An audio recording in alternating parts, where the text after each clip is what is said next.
Pahina 11 sumigaw ang magnanakaw at nahuli ang magnanakaw. Ang boses na ito ay hindi masyadong malakas, ngunit parang may mahiwagang magnetismo, umalangaw-ngaw nang marinig ito ng lahat ng nasa field.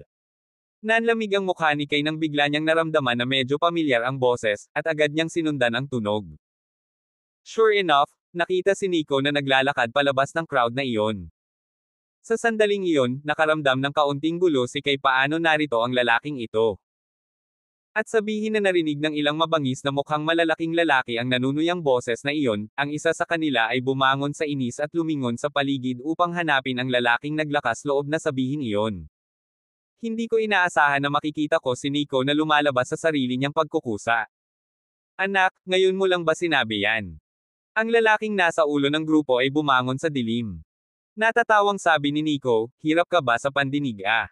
Hindi mo narinig ng malinaw ngayon lang. Gusto mo ulitin ko? Ngumisi ang lalaking may krus na mukha at sinabing, anak, walang magandang nangyayari sa mga taong nakikialam sa mga bagay ngayon. Sino ka ba? Naghahanap ka lang ng gulo di ba? Wala naman ako masyado, security guard lang ako sa Oxford University. Bilang isang security guard sa paaralan, responsibilidad kong protektahan ang mga estudyante sa paaralan, at sa ganitong sitwasyon, syempre kailangan kong panindigan ang sarili ko. Seryosong sabi ni Nico. Sa pahayag na ito, natigilan ang mga mukha ng iilang security guard ng Oxford University sa field, at hindi nila maiwasang mapatingin kay Nico. Seguridad. Bago dito. Paanong hindi ko ito nakita noon? Si Barry, ang hepe ng security office, unang nagmukhang nagulat, pagkatapos ay lumilipad ang kanyang isip, naalala ang isang dokumentong ipinasa mula sa departamento ng HR kaninang araw, na binanggit na isang security guard ang papasok. Hindi kaya siya ang bagong security guard na pinag-usapan ng HR department? Napaisip si Barry sa sarili. Hindi makapaniwala ang magandang mukha ni Kay. Hindi siya naniwala kay Nico nang sabihin nitong security guard siya sa Oxford University sa Bamboo Residence. Ngunit ngayon, sa buong pagtingin ng publiko, si Nico ay bukas na bukas tungkol sa pagiging isang security guard sa Oxford University na ito ay dapat na totoo. Seguridad. Naningkit ang mga mata ng lalaking puno ng laman ang mukha at tinignan si Nico ng taas-baba. Tila nakita ni Nico ang iniisip ng kausap nang sabihin niya, oo, security, unang araw dito, wala pang oras na magsuot ng uniforme ng seguridad. Narinig ko na may mga bastos na nanggugulo sa harap ng paaralan, kaya dali-dali akong pumunta para tingnan ito. Sabi ko gusto mong mamatay, tama ba? Bumangon ang malaking lalaki sa galit. Ngumiti ng matamlay si Nico, naglakad patungo sa malaking lalaki na puno ng laman ang mukha, at sinabing, na-curious talaga ako kung gaano kakapal ang mukha mo, paano ka ba talaga magiging walang mukha at walang hiya para makipaglaro sa paghuli ng magnanakaw dito?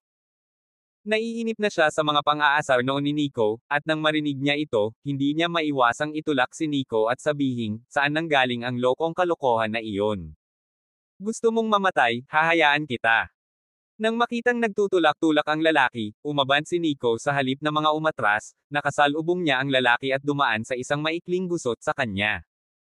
Kaagad pagkatapos, ang mga nanunood sa field ay nakaramdam na lamang ng pagkalabo sa kanilang mga mata, hindi alam ni Nico kung kailan o kung anong pamamaraan ang ginamit niya, ngunit talagang naalis ang pagkakasalubong ng mabangis na malaking lalaki. Mukhang natarante rin ang lalaki kakahawak lang niya sa lalaking ito at susuntukan na sana siya ng malakas, pero bigla siyang kumawala. Nadulas kaya siya? Sa pagkakataong iyon, muling tumunog ang boses ni Nico at sinabing, di ba sabi mo ninakaw ng estudyanteng ito ang gintong kwintas mo? Well, hahayaan kong lumabas ang estudyanteng ito para harapin ka. Dahil doon, lumapit si Nico sa pinag-uusap ang estudyante, at nakangiting sinabi niya, ano ang pangalan mo? Mac Miles. Sabi ng estudyante. Naniniwala akong inosente ka. Ngunit ang pagiging inosente ay hindi napatunayan sa bibig, kailangan itong patunayan. Sumama ka sa akin at lilinisin ko ang iyong pangalan. Sabi ni Nico. Kahit papaano, sa pagharap kay Nico, nadama ni Mac ang isang nakakapanatag na pakiramdam ng seguridad. Tumango si Mac at naglakad palabas ng field kasama si Nico. Sabi mo nagnakaw sa iyo ang estudyanteng ito, kaya sa tingin mo saan niya itinago ang gintong kwintas? Tanong ni Nico. Nasa bulsa ng pantalon niya. Isang tinig na puno ng kasiguraduhan ang umalangaw-ngaw, hindi mula sa malaking lalaki sa pinuno ng grupo, kundi mula sa isang lalaking matalas ang dila sa tabi niya. Ang pinuno ng malaking lalaki ay agad ding tumango at sumang-ayon, oo, sa bulsa ng kanyang pantalon. Mac, ilabas mo ang mga bulsa ng pantalon mo. Sabi ni Nico. Ngumuso si Mac at binaligtad ang mga bulsa ng pantalon, at hindi nakita ang tinatawag na gold necklace, ilang baon lang. Nang makita ang resulta nito, nagkatinginan ang ilang malalaking lalaki na iyon, mukhang hindi makapaniwala. Ang lalaki sa pinuno ng grupo ay lumubog ang kanyang tingin at sinabi sa isang galit na boses, tiyak na itinago niya ito sa isang lugar. Tama na. Malamig na sigaw ni Nico, ang kanyang hininga ay parang isang espadang nakasabit sa isang kaluban, na nagpapakita ng ilang talas, isang mabigat na parang bundok na kapangyarihan ang kumalat, tinitigan niya ang malaking lalaki, at malamig na sinabi ang bawat salita, sa nakikita ko, halatang-halata kahinubad ang gintong kwintas na iyon, itinago sa sarili mong bulsa ng pantalon, at sa kasiniraan ang estudyanteng ito marami na akong nakitang mga bagay tulad ng pananakot mo sa isang mahinang estudyante sa tulong ng maraming tao. Ilagay mo ang puwete ng nanay mo, nasa bulsa ng pantalon ko lahat. Ang pinuno ng malaking tao ay bumangon sa galit, ibinuka niya ang kanyang bibig upang magsalita, ngunit sa kalagitnaan ng mga salita, ngunit pagkatapos ay biglang tumigil. Dahil lang sa proseso ng pakikipag-usap, ang kanyang mga kamay ay humila sa kanyang mga bulsa ng pantalon upang lumabas kapag siya ay aktwal na nahawakan ang isang kwintas. Tingnan mo, isa talaga itong gintong kwintas. Anong nangyayari dito? Agad na napatingin ang ulo sa kasamang matalas ang dila, ang marahas na titig ay tila ayaw pumatay sa kasama. Napatulala ang matalas na dila, blanko ang kanyang isipan, siya mismo ay hindi alam kung ano ang nangyayari, malinaw niyang naalala na noong hinahabol niya ang estudyante, nakita niyang tumakas ang estudyante papunta sa security room, nagkaroon siya ng brainstorming at pinalamanan ang gold chain sa bulsa ng pantalon ng estudyante, at pagkatapos ay ginamit nila ang pagnanakaw ng mag-aaral bilang dahilan para bigyang katwiran ang Oxfire pagkatapos ay ginamit nila ang pagnanakaw ng estudyante bilang dahilan upang makuha ng security guard ng Oxfire na ibalik ang mga tao. Ngunit paanong biglang bumalik ang gintong kwintas na ito sa bulsa ng sarili nilang pantalon? Ito ay simpleng kamangha-manghang. Hindi tanga ang pinuno ng malaking tao, naalala niya ang pagtulak-tulak ni Nico kanina, naintindihan niya agad ang nangyayari, malungkot ang mukha nito at pataas, nakita niya si Nico, sinabi, anak, ang lakas ng loob mong sirain ako. Matapos makita ang mga magulang at estudyante sa paligid ang nangyari, napuno silang lahat ng matuwid na galit at nagsalita upang tuligsain. Wala talagang sense of public decency ang mga taong ito. How dare they have the nerve na suran ang isang estudyante? Malinaw na nais nilang gumamit ng mga kasuklam-suklam at walang kahihiyang paraan upang mangikil ng pera, ito ay sobrang pambubuli. Dapat baluktutin ang ganyang mga social scam at ipadala sa Public Security Bureau.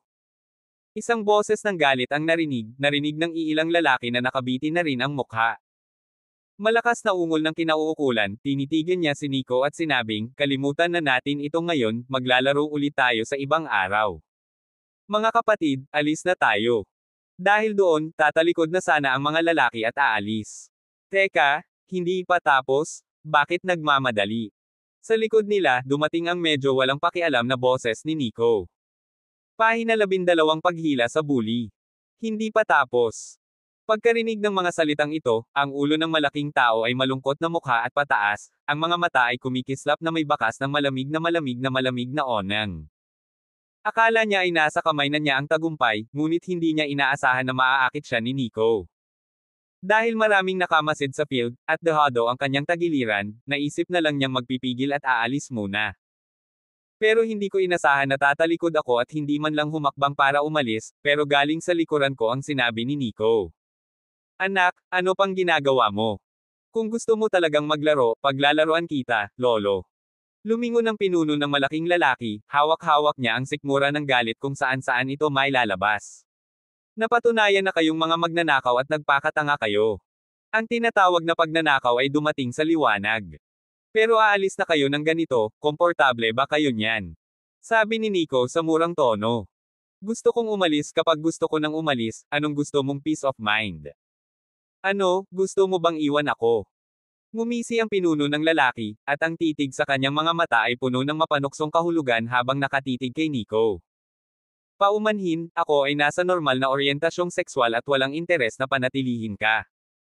Bumuka ang bibig ni Nico at nagpatuloy, I just want to reason with you, this student was planted and falsely accused by you, not to mention na nasaktan mo rin siya, tingnan mo itong ilong at mukha, ang galing mo talaga.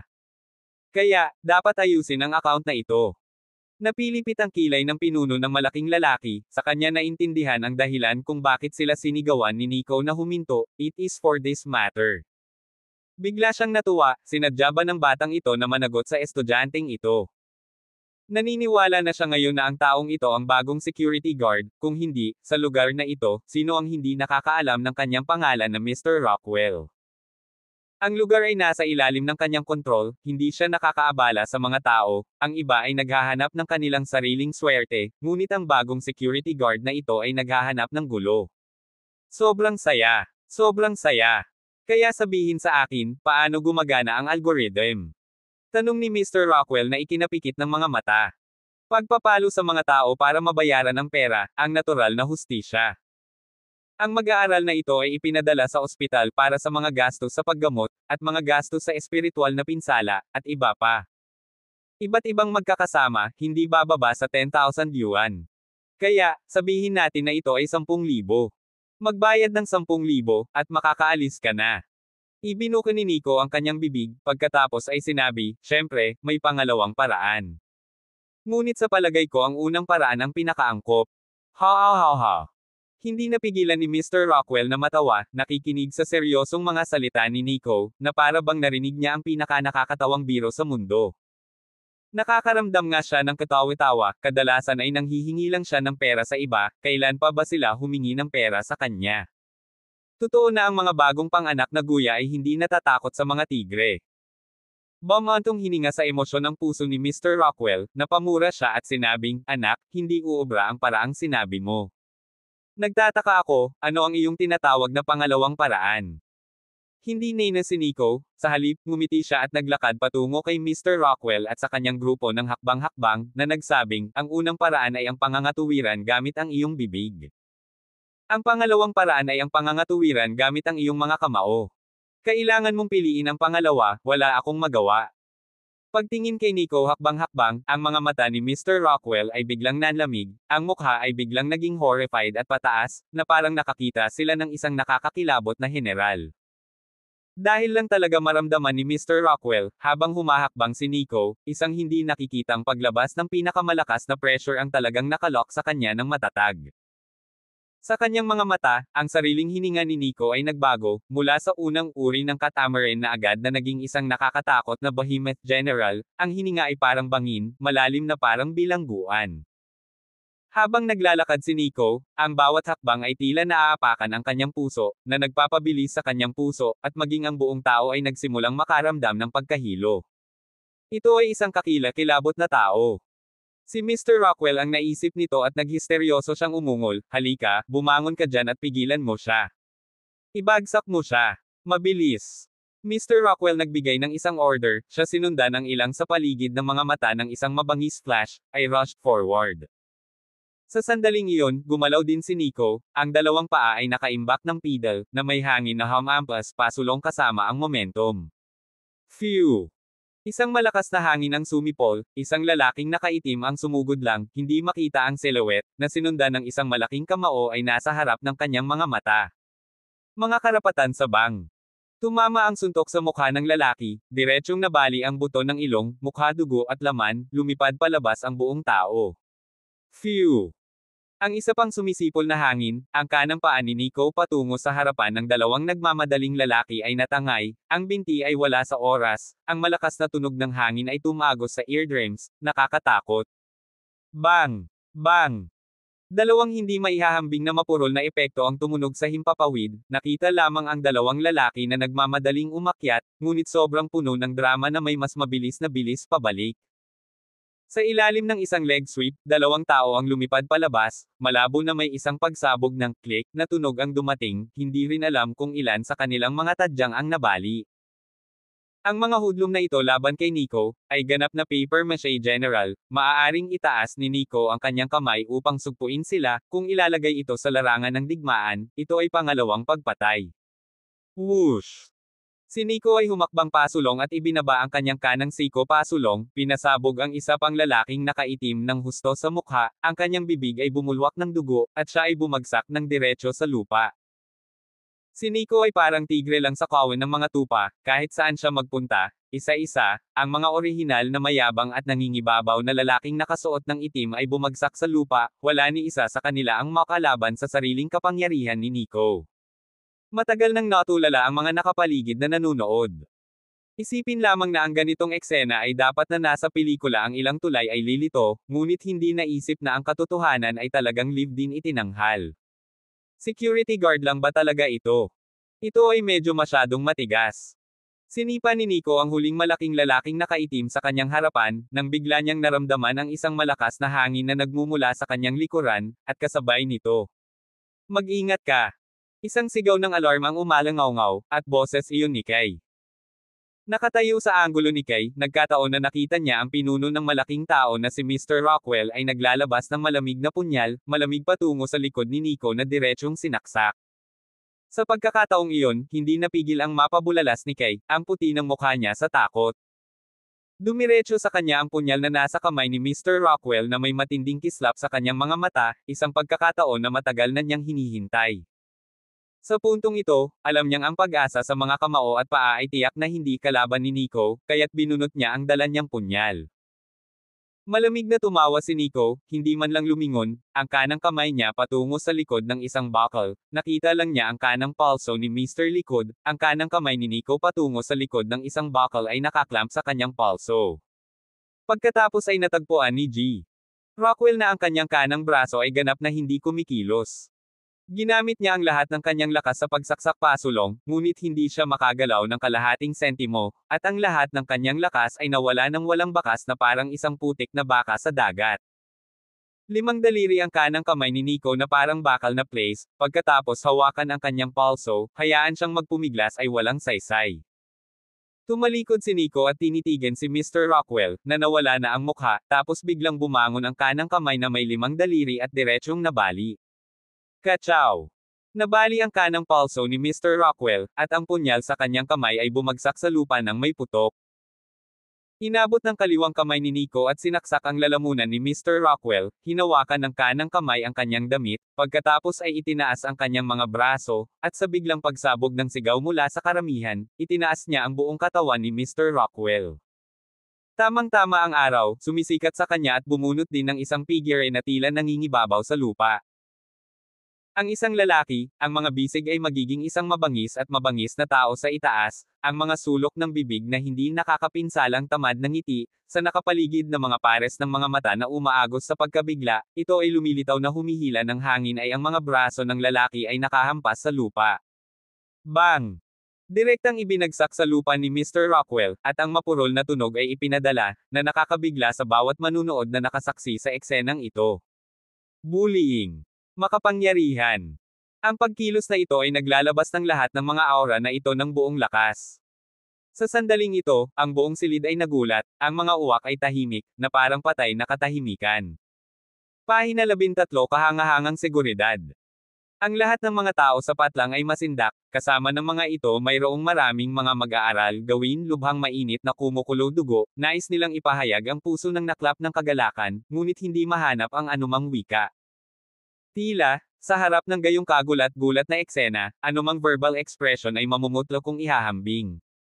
Si Kay, Dean, Barry at ang iba pa ay natigilan din. Lalo na si Kay, hinding-hindi niya mapanaginipan na talagang nakakakilabot ang katawan ni Nico, tapos naalala niya ang nangyari sa Bamboo Residence. Kung si Nico talaga ang pervert na inaakala niya, kung talagang may gustong gawin sa kanya si Nico, sa ganoong katawan, hindi na niya ito makakalaban. So, totoo nga na misunderstood mo siya. Sa lupa, isa-isang bumagsak sa lupa ang mga lalaking nakasuot ng itim, nahihilo, umuungol sa sakit, parang patay na aso na nakadapa, hindi na katulad ng mayabang at nangingibabaw na ugali. Itinaas ni Nico ang kanyang kanang paa at tinapakan ang mukha ni Mr. Rockwell, sinabi sa malamig na boses, huwag kang maglaro ng patay para sa akin. Kung gusto mong maglaro ng patay, kaya kitang pagalingin. Kalmado at walang pakialam ang tono ni Nico, ngunit sa pandinig ni Mr. Rockwell, para itong mga salita ng demonyo. Agad bumukas ang orihinal na nakapikit na mga mata ni Mr. Rockwell, tumingin siya kay Nico, isang mukha na kasing puti ng papel, ang kanyang boses ay parang takot at nanginginig, sinabi, ikaw, ano ang gusto mo? Alam mo ba kung sino ako? Nasa ilalim ako ng kamay ni Mr. Wetmore. I don't care what the fuck you are. In short, tandaan mo, huwag ka na magpapakita ulit sa Oxford University, huwag mo na akong makitang muli. Kung hindi, babaliin ko ang iyong mga binti. Ngayon, isama mo ang mga lalaking ito at umalis ka na rito. Sabi ni Nico sa malamig na boses. Si Mr. Rockwell ay tumatakbo sa paligid ng lugar na ito sa loob ng maraming taon, kailan pa ako nakarinig ng mga malupit at hindi kasiya siyang pananalita. Sanay na siyang maging bully, kadalasan siya lang ang nambo-bully sa iba, kapag sa kabilang banda, sobrang hindi siya komportable. Ibinuka niya ang kanyang bibig, gustong magsalita ng mahigpit upang hindi magustuhan ang ilang mga salita nang hindi nawawala ang kapaligiran, ngunit pagkatapos makipag-ugnay sa kalmado at malamig na tingin ni Nico na parang malamig na pool, nanginginig siya, hindi nang ahas na umutot, at agad na tiniis ang pangangati ng katawan upang makakuha. Pataas. At pagkatapos, isa-isang sinipa ni Mr. Rockwell ang lahat ng lalaking nakapaligid sa kanya at gulong-gulong tumakas patungo sa isang van na nakaparada sa hindi kalayuan at nakatakas. Dito natatapos ang mga bagay-bagay. Lumapit si Nico kay Mac at sinabing, para saan ka pa nakatayo dyan? Hindi mo ba nararamdaman ang sakit ng isang bagbog na ilong? Pumunta sa Oxford University Hospital para sa tamang pagsusuri at paggamot. Bumalik din sa katinoan si Kay, at agad niyang pinakiusapan si Barry na ayusin ang isang security guard para dalhin si Mac sa Oxford University Hospital. Salamat, salamat. Tumingin si Mac kay Nico at patuloy na binibigkas ang mga salita na may pasasalamat at mainit na kislap sa kanyang mga mata. Napapaligiran ng mga tao ay hindi pa nakakalat, ang isa ay nagsimulang magreaksyon sa tunog ng talakayan ay agad din tulad ng isang tidal wave ng paglitaw. Ito ba talaga ang security guard ng school natin? Paano ito magiging sobrang gwapo, paano ito magiging napaka-cool? Ang galing talaga ng security Kuya Man ah. Ito ang tunay na lalaki, ang idolo ba sa puso ko, ang pakiramdam ko ay tinamaan ako ng kidlat. Sa isang dominante at gwapong security brother, bigla itong nagbibigay sa mga tao ng magandang pakiramdam ng seguridad. Tingnan mo ang araw na sumisikat sa kanyang katawan, parang shorty to the west, sa 7 kulay na ulap para tapakan ang gaijin hero, parang prinsipe, sobrang gwapo, bilis, tulungan mo akong kumuha ng litrato, siguraduhin mo. Para barilin ng security brother kay. Security kuya, may girlfriend ka na ba? Kasalukuyang single ang mga tao Kuya security, dalhan kita ng masarap na almusal bukas, okay. Kuya security, pwede ko bang idagdag ang pakbook mo? Dadagdagan ko din. Sa isang pagkakataon, ang patlang na napapalibutan ng mga batang babae isa-isa na parang nakita nila ang kanilang mga idolo, ang lahat ay nasa sabik sumigaw, sila ay kabataan at masigla, madamdamin masasamang kaibigan kusang loob, walang scruples na sabihin ang kanilang mga kagustuhan. Natigilan si Nico, na parang natulala. Lahat ba ng mga babae sa panahon ngayon ay napakatapang at kusang loob? Paano ito naiiba sa iyong naisip? Masyado na yata siyang nagtagal sa hukbo, at medyo na-discarrel ang mabulaklak na lungsod na ito Ipagyayabang lang ang kagwapuhan mo, tutal totoo naman. Ngunit, ano ang ibig sabihin ng lantarang hingin ang iyong impormasyon sa pakikipag-ugnayan sa publiko? Ano ang gusto nila?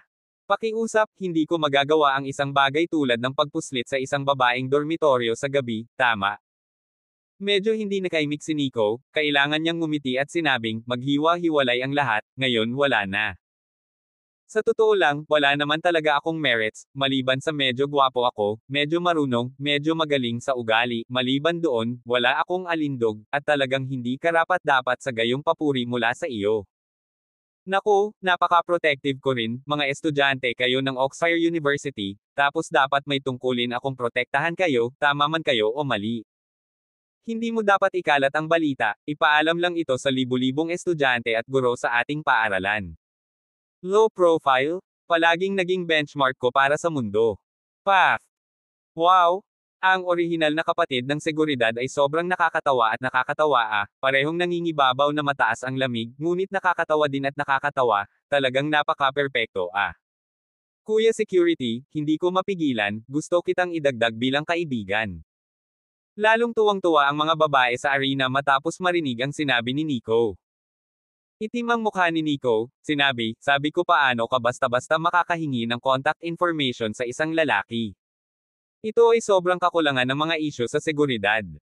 Yung kanina lang sumigaw, pumunta ka sa akin mag-isa bukas kapag libre ka, gusto kitang makausap na maayos tungkol dito.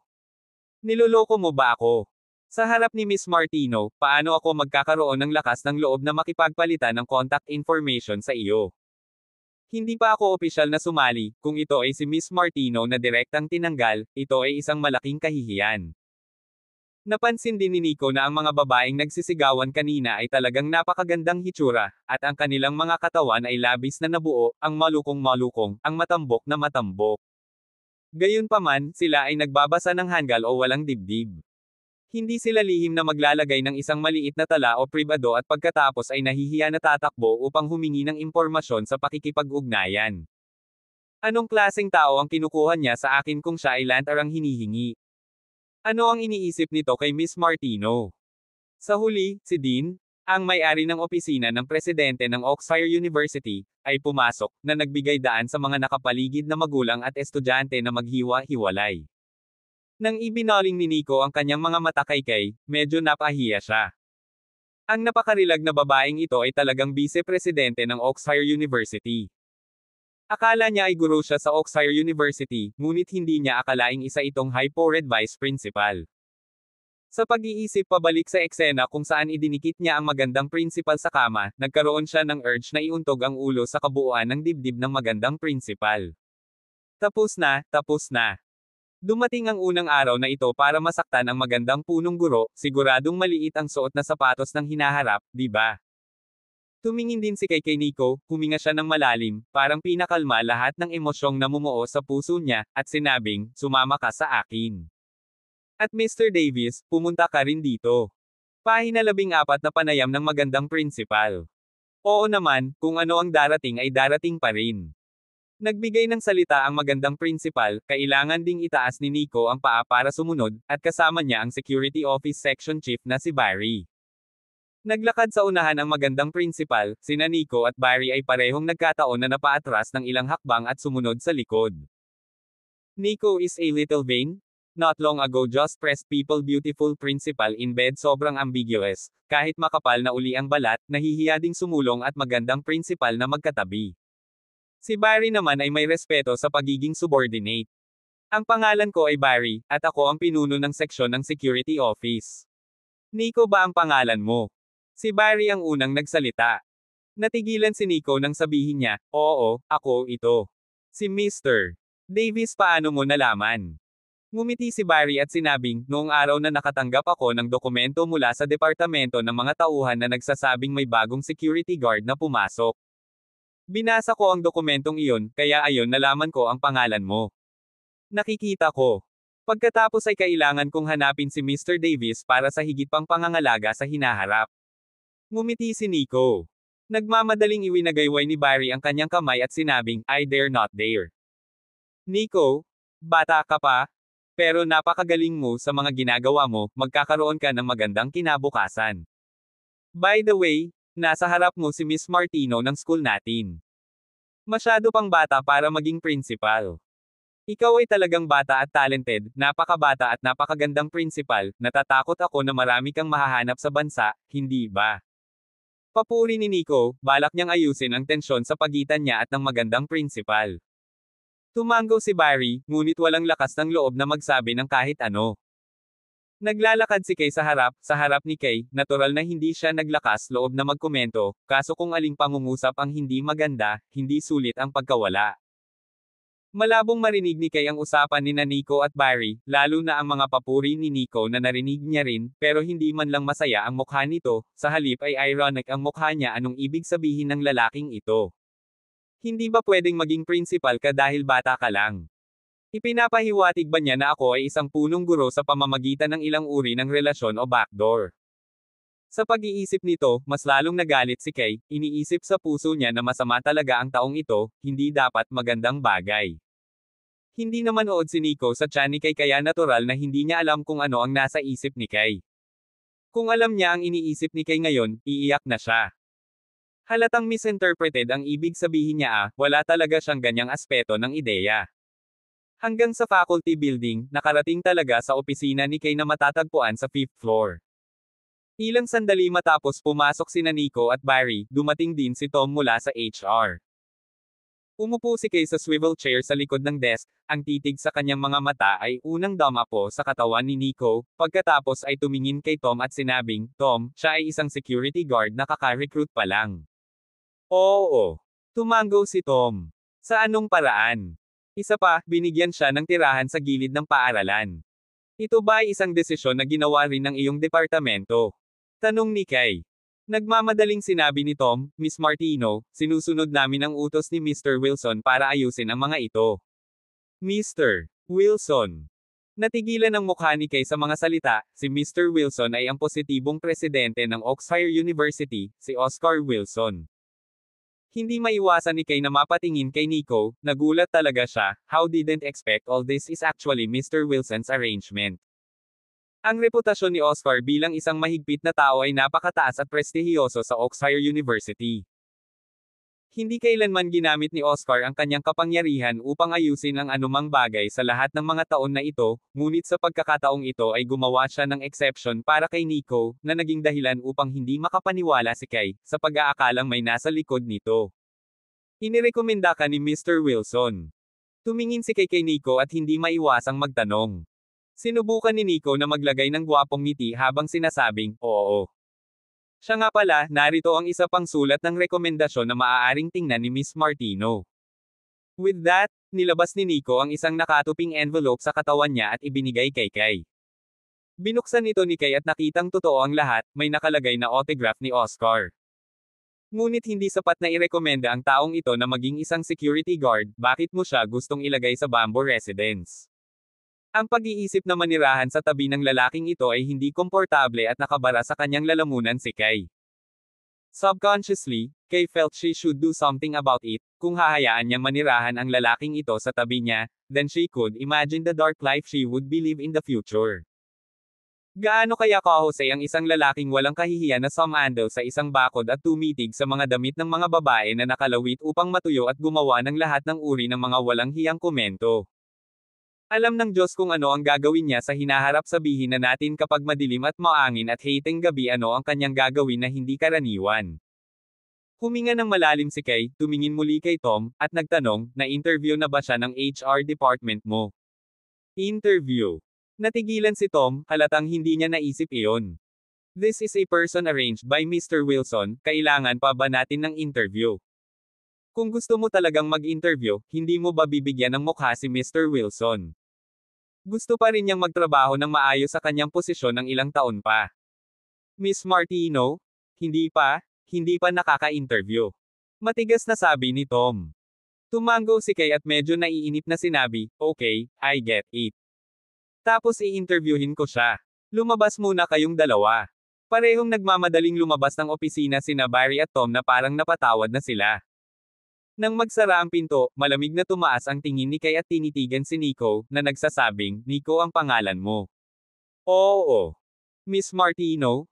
Dati hindi ko rin alam ang identity mo, may hindi pagkakaunawaan sa isa't isa, ngayon naalis na ang hindi pagkakaunawaan. Ani Nico. Si Kay, gayunpaman, ay pinutol siya ng isang kagat at nagtanong, nakatanggap ka na ba ng anumang propesyonal na pagsasanay na may kaugnayan sa mga sistema ng seguridad? Hindi. Paano ka magiging isang mabuting security guard nang walang pagsasanay sa lugar na ito? Mabuhay at matuto. Sa posisyon na ito, tiyak na patuloy akong mag-aaral ng mabuti at sa huli ay magiging isang kwalipikado at mahusay na security guard. Sabi ni Nico na may diretsyong mukha. Talagang hindi alam ni Kay kung saan nanggaling ang kumpiyansa ni Nico, at pagkatapos ay nagtanong siya, alam mo ba kung ano ang mga tungkulin ng isang security guard? Panatilihin ang kaayusan ng campus, protektahan ang kaligtasan ng campus, lalo na ang mga babaeng mag-aaral, upang matatag na ipagtanggol ang kanilang kailan isang purin ako, ang ibig kong sabihin ay ipagtanggol ang kanilang personal na kaligtasan. Mabilis na nagsalita si Nico at nagmamadaling nagbago ang isip.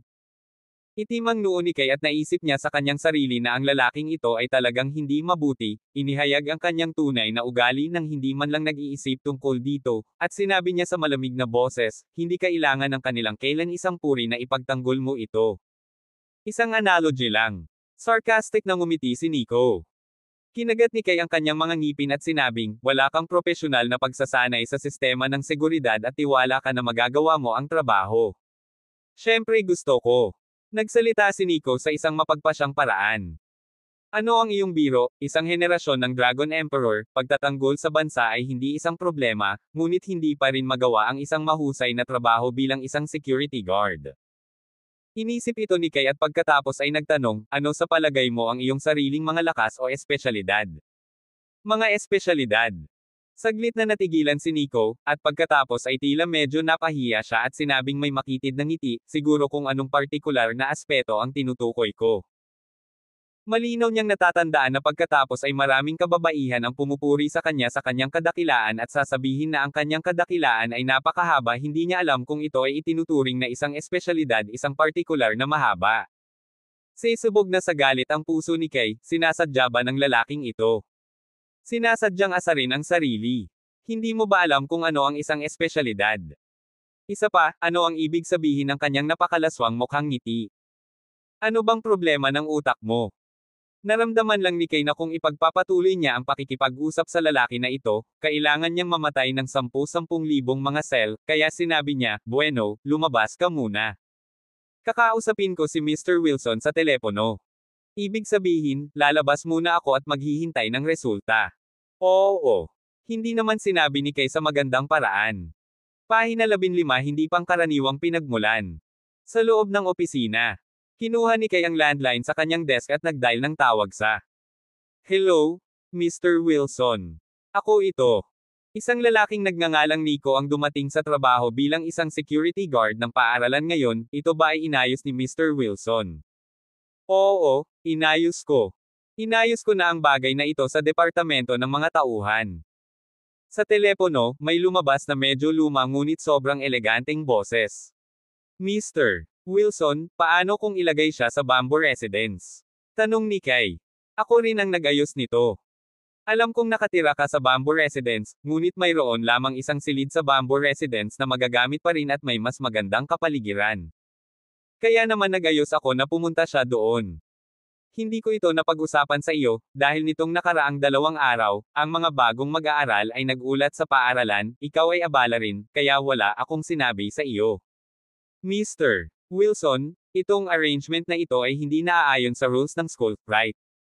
Hindi maiwasang magtanong ni Kay. Sa kabilang dulo ng telepono, matagal na tumahimik si Mr. Wilson bago siya nagsalita ng mapait na ngiti, Kay, simula nang ipakilala ko siya sa paaralan, wala nang mga rules na dapat pag-usapan. Inayos siya ng upper figure, at sinasabing ang upper figure ay direktang pinahintulutan ng mas malaking figure sa itaas, at hindi ako makakontak sa ganoong level ng mga tao. Kaya naman, nakatanggap ako ng ganoong utos, how dare I be negligent. Natigilan si Kay, na talagang ikinagulat niya, at sinabi niya, Mr. Wilson, ano nga ba ang pagkakakilanlan nitong si Nico? Para maalerto ang mga nakatataas na gumawa ng personal na kaayusan, hindi ba siya maliit na tao noon? Paano siya napunta sa aming paaralan bilang isang security guard? Ewan ko dyan. Hindi ko rin alam kung ano ang status ni Nico. In short, yung top so arranged down, the school can only implement. Pero, ang paglalagay sa kanya sa Bamboo Residence, iyon ang laban ko. Nakatira ako sa mismong kinaroroonan ko, at masyadong hindi komportable para sa kanya na pumunta at manirahan sa tabi ko bilang isang malaking tao. Kaya, hindi pwedeng sabihin ang mga salitang ganyan. Hindi ko pa siya nakikilala, ngunit sa palagay ko ay sulit na ang nangungunang tao ay lumabas ng personal, kung gayon siya ay dapat ding maging isang napakahusay na binata. Siya at ang iyong kapitbahay ay maaaring mapangalagaan ang isa't isa sa hinaharap. Gitling. Si Kay ay walang imak. Magaling. Nang marinig niyang sinabi ni Mr. Wilson ang ganoong bagay tungkol kay Nico, hindi na niya ito maisuka.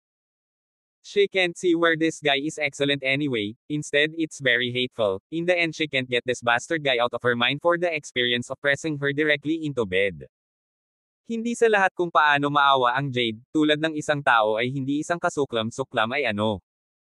Noong una ay naisipan ni Kay na makialam kay Mr. Wilson sa tirahan ni Nico, ngunit ngayon ay tila mababago lamang ang bagay na ito, at maaari na lamang niyang tanggapin ang katotohanan. At the end, Kay ended the call with Mr. Wilson. She went over to open the office door and looked out. Nakatayo talaga si Nico sa labas ng pinto naghihintay. Pumasok ka, sabi ni Kay. Nakangiting muli si Nico habang naglalakad papasok sa magandang principal's office. Alam na rin niya ang pangalan ng beauty principal, maaari lamang buntong hininga ay talagang isang tao ang pangalan nito, ang beauty principal ay talagang may kay Fallen Gun sa poster, nakamamanghang kagandahan ay hindi matagpuan. Nang pumasok siya sa opisina, si Kay ay hindi alam kung ano ang sasabihin, ngunit sa wakas ay diretso niyang sinabi, nakausap ko na si Mr. Wilson kanina. Maaari kang pumunta sa opisina ng seguridad upang dumaan sa mga nauugnay na pamamaraan sa pagpasok. Talagang na-appreciate yon. Talagang gagawin ko ang trabaho ko at tutulungan ko si Miss Martino sa hinaharap. Sabi ni Nico na may pananalig. Gawin mo lang ang iyong trabaho, hindi mo kailangang ibahagi ang aking mga alalahanin. Sabi ni Kay na walang magandang katatawanan. Naririnig ni Nico ang kawalang kasiyahan sa tono ng magandang principal at naisip niya na galit pa rin siya sa naunang hindi pagkakaunawaan. Upang sabihin ng hindi bababasa, ang sinumang babae, bilang isang lalaki kaya brutally pinindot direkta sa kama, ang puso ay tiyak na hindi komportable, ang lalaki ay hindi rin kalahati magandang pakiramdam. Hindi nag-aalala si Nico, hanggat nananatili siya sa Oxford University, magkakaroon ng oras at pagkakataon na mapabuti ang kanyang impresyon sa mata ng magandang presidente. Nga pala, salamat sa nangyari sa harap ng school. Biglang sabi ni Kay. Iyon ang dapat kong gawin. Ngumisi si Nico. Ayaw kausapin ni Kay ang lalaking nasa harapan niya, ngunit kapag naalala niya ang nangyari sa harap ng paaralan, may kaunting alinlangan pa rin siya sa kanyang isipan, kaya hindi niya maiwasang magtanong, paano mo nalaman iyon? Sinisigawan ng mga hoodlums ang mga magnanakaw. Sabi ni Nico, ang estudyante ay payat, mahina, single-minded, from the dress and look, just a ordinary student. Ang kabilang panig ay isang mabangis na elemento ng lipunan. Paatros ka, may magnanakaw talaga, sa tingin mo ang magnanakaw na ito ay nangangahas sa grupo ng mga tao. Iyan ay malinaw na humihingi ng kamatayan. Not to mention the ordinary student. Kaya naman sigurado akong nagtatanim ng ebidensya hanggang para mahuli ang mga magnanakaw. Tumanggaw si Kay, kaya reasonable ang analysis. Sa totoo lang, hindi sinabi ni Nico ang buong kwento. Nangyari ang insidente nang sumugod si Kay hanggang sa pasukan ng paaralan at si Nico ay palihim na nakasunod. Gayunpaman, pagdating sa pasukan ng paaralan, hindi kaagad pumasok si Nico, ngunit tumabi upang obserbahan ang sitwasyon at maunawaan kung ano ang nangyayari. Nakikita niyang may mali sa grupo ni Mr. Rockwell, at nang bigyang pansin niya ang estudyante, na kilala rin bilang Mac, nakita niya ang isang maliit na kadena na ginto na mahinang lumalabas sa kanang bulsa ng pantalon ni Mac. Para sa sitwasyong ito, Mac tila hindi alam, ang hitsura ng galit din siya paminsan-minsan laban sa Mr. Rockwell at iba pang mga tao sa paninirang puri salita upang pabulaanan. Agad na naisip ni Nico ang isang sitwasyon, si Mr. Rockwell at ang iba pa ay talagang nawalan ng isang gintong kwintas, ngunit ang gintong kwintas na ito ay dapat na palihim nilang isinilid sa bulsa ng walang kamalay-malay na pantalon ng Mac, at pagkatapos ay pumunta upang paglaruan ang lansihin na hulihin ang magnanakaw ng hayagan. Tahimik na naglakad si Nico sa likod ni Mac, nabangga siya, at sa pagitan ng paglingon ni Mac sa likod, hinugot niya ang gintong kwintas mula sa bulsa ng pantalon ni Mac. Ang sumunod na nangyari, nakita ni Kay at ng iba pa, sadyang pinukaw ni Nico si Mr. Rockwell sa pamamagitan ng mga salita, kaya nagkusa si Mr. Rockwell na itulak siya, kung saan hindi namamalayang inilagay ni Nico ang gintong kwintas sa kanyang kamay sa bulsa ng pantalon ni Mr. Rockwell. Ang dalawa ay halos magkasuntukan sa panahon ng pagtulak, at hindi naramdaman ni Mr. Rockwell ang isang karagdagang bagay sa bulsa ng kanyang pantalon. Kaya naman nang ilabas ni Mr. Rockwell ang gintong kwintas sa bulsa ng kanyang pantalon, siya at ang kanyang kasabwat ay tila nakakita ng multo. At hindi ko alam kung anong uri ng mga tao ang grupong iyon, kaya sana ay hindi na maulit ang ganito sa hinaharap. Sabi ni Kay. Huwag kang mag-alala Miss Martino, gagawin ko ang lahat para mapanatili ang maayos na kaayusan sa loob at labas ng campus. Sabi ni Nico. Gustong tuyain ni Kay si Nico ng ilang salita, ngunit ang mga salita sa bibig ay tumigil, dahil sa sandaling ito din kahit papaano, naramdaman niya mula sa katawan ni Nico upang makakuha ng isang nakakumbinsi na pakiramdam. Tila na hanggat sinasabi niya ang mga salita, tiyak na magagawa niya ang kanyang sinasabi, na nagbibigay sa mga tao ng isang pakiramdam ng malakas na kumpiyansa. Pahina 16 na entry. Ang Faculty Building, ikalawang palapag ng Security Office. Pumasok si Nico at pagkapasok niya ay nakita niya si Barry. Nico, sa wakas nandito ka na. Magalang na tumayo si Barry at nakangiting sabi. Nahihiya akong sabihin na hindi pa ako dumaan sa proseso ng onboarding. Dumating ang sandaling ito para pangasiwaan ang mga nauugnay na pamamaraan. Nakangiti ring sabi ni Nico. Ang mga formalidad ay nagpo-proseso ng lahat ng ito ay inasikaso para sa iyo. Mukhang magalang si Barry. Hindi na ito nakapagtataka, sa opisina pa lang ni Kay, nalaman niya na si Nico ang inirekomenda ni Mr. Wilson na pumunta. Ano man ang paglipat ni Mr. Wilson ay nasa publiko o pribado, sa anumang kaso, Nico ay may G. Wilson tulad ng isang malaking tao sa likod niya, natural na siya ay dapat na magalang at magalang. Iyon ay talagang isang malaking pasasalamat sa Barry. Ngumiti si Nico. Nico, maupo ka muna at mag-usap. Ngumisi si Barry, at pagkaupo nilang dalawa, ibinuka niya ang kanyang bibig at nagtanong, siguro kung nagtrabaho na ba si Nico sa industriya ng seguridad. Umiling si Nico, at sinabi niya, hindi. Ang industriyang ito ay talagang unang beses na makipag-ugnayan. Kaya, sa pagpapatuloy, marami pang dapat matutunan mula sa iyo Barry. Nakangiting sabi ni Barry, pagkatapos ay sasabihin ko sa iyo ang tungkol sa mga tungkulin ng mga security guard, na pangunahing nahahati sa 3 kategorya, seguridad at sunog, pagpaparehistro ng sambahayan at seguridad ng publiko. Ang aming mga security guard sa paaralan ay nahahati sa 2 kategorya, ang isa ay ang panloob na seguridad, ay direktang kinuha ng paaralan, pangunahing responsable para sa sunog sa campus ng paaralan, seguridad at 110 car patrol, at iba pa. Ang isa ay ang panlabas na seguridad, ay upang makipagtulungan sa labas ng kumpanya ng seguridad, ang kumpanya ng seguridad na ipinadala sa gawaing pangseguridad ng paaralan, sila ang may pananagutan para sa pasukan sa paaralan, iba't ibang mga organo ng paaralan, pagtuturo ng gusali ng pasukan sa dormitoryo sila ang may pananagutan para sa pasukan sa paaralan, ang iba't ibang organo ng paaralan, ang pasukan sa mga dormitoryo ng mga gusaling pang-akademiko, at ang night patrol. Ibinuka ni Barry ang kanyang bibig at nagpatuloy, syempre, may mga pagkakataon na ang gawain ng panloob at panlabas na seguridad ay maaaring iugnay upang umakma sa isa't isa, na may karaniwang layunin na mapanatili ang mabuting kaayusan sa campus. Barry, kaya ako itinuturing na isang tagaloob o isang tagalabas? Tanong ni Nico. Tumawa si Barry at sinabing, Nico, ikaw ang responsibilidad ni Mr. Wilson na magrekomenda, kaya natural na ikaw ang panloob na seguridad. Tumawa si Nico, parehong nakaramdam ng pagkapahiya. Simula nang dumating siya sa Oxford University, marami na siyang espesyal na pagtrato. Ang universidad ay nag-ayos ng isang eleganteng tirahan para sa kanya, at higit sa lahat, naging kapitbahay niya ang magandang presidente. At, sa sandaling pumasok sila ay panloob na seguridad. Hindi lamang may mga pagkakaiba sa mga tungkulin sa trabaho sa pagitan ng mga gwardya sa loob at labas, ngunit mayroon ding mga pagkakaiba sa sweldo at mga benepisyo. Ang mga panloob na security guard ay binabayaran ng paaralan at may karapatan sa mga benepisyo ng paaralan. Ang mga panlabas na gwardya, sa kabilang banda, ay maaari lamang bayaran ng kaukulang kumpanya ng seguridad, at parehong ang sweldo at benepisyo ay mas mababa kaysa sa mga inaalok ng paaralan. Sa sobrang espesyal na pagtrato, medyo napahiya si Nico at inisip na lang niyang kailangan niyang bumawi sa pamamagitan ng pagsusumikap, kaya sinabi niya, Barry, para dumiretso na ako sa trabaho, di ba? Sinabi ni Barry, Nico, nagsimula ka lang, ngunit hindi mo kailangang magmadali sa trabaho. Malapit na mag-weekend, kaya maaari kang maghintay hanggang sa susunod na Lunes. Paano gagana yan? Ang 2 araw na ito ay ang mga araw ng pagdating para sa mga bagong estudyante, tama ba? Maraming mga bagay ang nangyayari sa mga bagong estudyante, kaya sa palagay ko ay dapat na akong magtrabaho.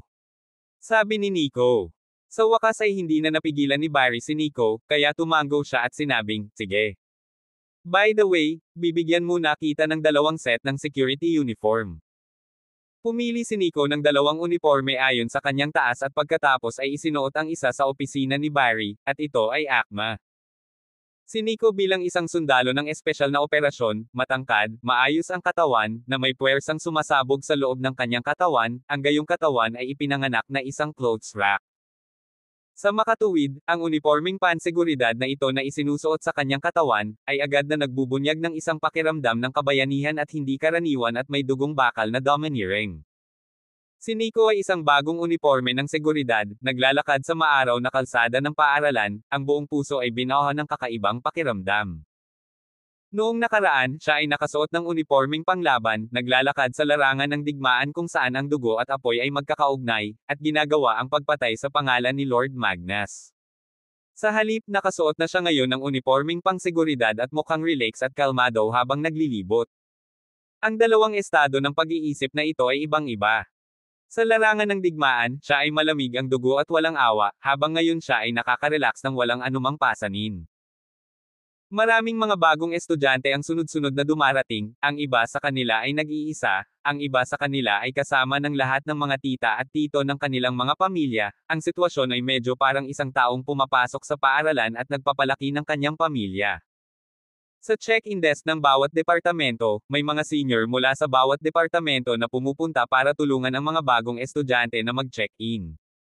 Kapag may nakasalubong silang magagandang babae, kitang-kita nila na ang mga senior na ito ay sabik na mauna sa kanilang mga ulo para maglingkod.